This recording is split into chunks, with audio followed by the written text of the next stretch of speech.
राधे राधे, हरे कृष्णा। आज हम बात करेंगे साल की आखिरी एकादशी यानी कि पौष पुत्रादि एकादशी, जो इस बार 30 दिसंबर को यानी कि कल की डेट में मनाया जाएगा, जिसे हम वैकुंठ एकादशी भी कहते हैं। मान्यता है कि इस दिन सच्चे मन से व्रत और पूजा करने से संतान सुख, परिवार की शांति और भगवान विष्णु की विशेष कृपा प्राप्त होती है। पौष पुत्रादि एकादशी का महत्व शास्त्रों में बहुत ही ज़्यादा बताया गया है कि धार्मिक मान्यताओं के अनुसार यह एकादशी उन दंपतियों के लिए अत्यंत फलदायी मानी जाती है जो संतान सुख की कामना करते हैं या जिनकी संतान जीवन में कष्टों से गुजर रही हो। लड्डू गोपाल को पंचामृत स्नान उस दिन जरूर कराएं। यदि आपके घर में लड्डू गोपाल है तो एकादशी के दिन यानी कि कल के डेट में प्रातः लड्डू गोपाल को दूध, दही, शहद, घी और गंगा जल से स्नान जरूर कराएं। इसके बाद साफ वस्त्र पहनाकर पूजा करें। ऐसा करने से संतान के जीवन की बाधाएं शांत होती है और कि दंपतियों के पास पुत्र की कामना करते हैं तो ऐसा करने से उनके घर में पुत्र प्राप्ति होती है। तुलसी सहित भगवान विष्णु की पूजा भी उस दिन करनी चाहिए। भगवान विष्णु को तुलसी अत्यंत प्रिय है। इस दिन विष्णु जी की पूजा करें और तुलसी के पौधे के पास घी का एक दीपक जलाएं। मान्यता है कि इससे संतान पर विशेष कृपा प्राप्त होती है। वहीं बता दें कि गोपाल मंत्र का जाप करें। तुलसी माला से ओम नमो भगवते वासुदेवाय या गोपाल मंत्र का कम से कम 108 बार जाप करें। यह उपाय संतान प्राप्ति और संतान के उज्जवल भविष्य के लिए बहुत शुभ माना जाता है। उसके बाद आप लोगों को खीर का भोग गोपाल जी को लगाना है। दूध से बनी खीर में थोड़ा सा तुलसी दल मिलाकर भगवान विष्णु को भोग लगाए। मान्यता है कि इससे संतान की पढ़ाई और कैरियर से जुड़ी सारी समस्याएं दूर होती है।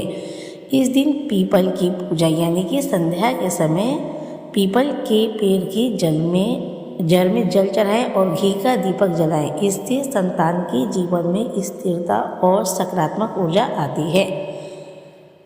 चलिए आप सभी लोगों को पौष पुत्रादि एकादशी की पावन कथा सुनाते हैं।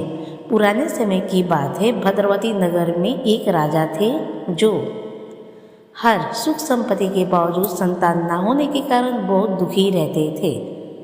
राजा और रानी ने कई प्रयास किए लेकिन मन की व्यथा कम नहीं हुई। एक दिन राजा ने वन में जाकर साधु मुनियों से मार्गदर्शन मांगा। मुनियों ने उन्हें पौष पुत्रादि एकादशी का व्रत करने की सलाह दी और बताया कि श्रद्धा और नियम से किया गया यह व्रत संतान सुख प्रदान करता है।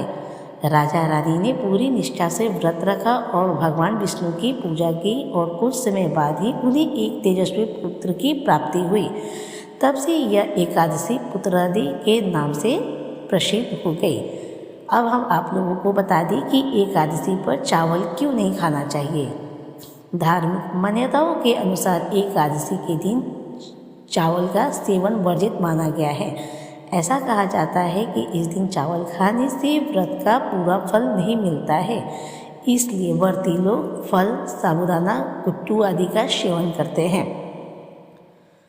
वैकुंठ एकादशी मतलब कि पुत्रादि एकादशी को वैकुंठ एकादशी भी कहा जाता है। 30 दिसंबर 2025 को यह मनाई जाएगी। इसका पारण 31 दिसंबर को शुभ मुहूर्त में किया जाएगा।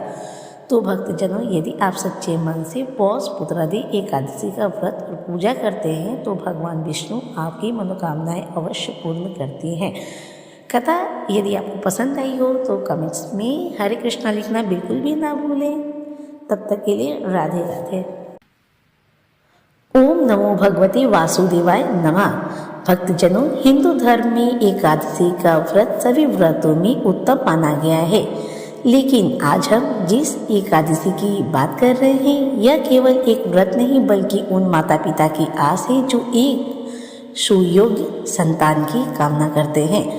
आज हम श्रवण करेंगे पौष मास के शुक्ल पक्ष की पुत्रदा एकादशी की पावन कथा।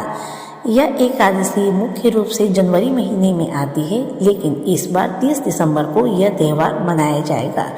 साल के आखिरी दिन इस त्यौहार को काफ़ी धूमधाम से मनाया जाता है। जैसा कि इसके नाम से ही स्पष्ट है, पुत्रादि यानी कि पुत्र देने वाली मान्यता है कि जो भी दंपति सच्चे मन से इस कथा को सुनता है और व्रत करता है, भगवान नारायण उनकी सूनी गोद भर देते हैं और उन्हें संतान सुख का आशीष प्रदान करते हैं। प्राचीन काल की बात है, भद्रवती नाम के एक राज्य में सुकेतुमान नाम के राजा राज करते थे। उनकी रानी का नाम सभ्या था। राजा के पास धन दौलत, मान सम्मान और वैभव की कोई कमी नहीं थी। प्रजा सुखी थी और राज्य में चारों ओर हरियाली थी। लेकिन इतनी सुख सुविधाओं के बीच भी राजा और रानी के मन में एक गहरा दुख था कि उनकी कोई संतान नहीं थी।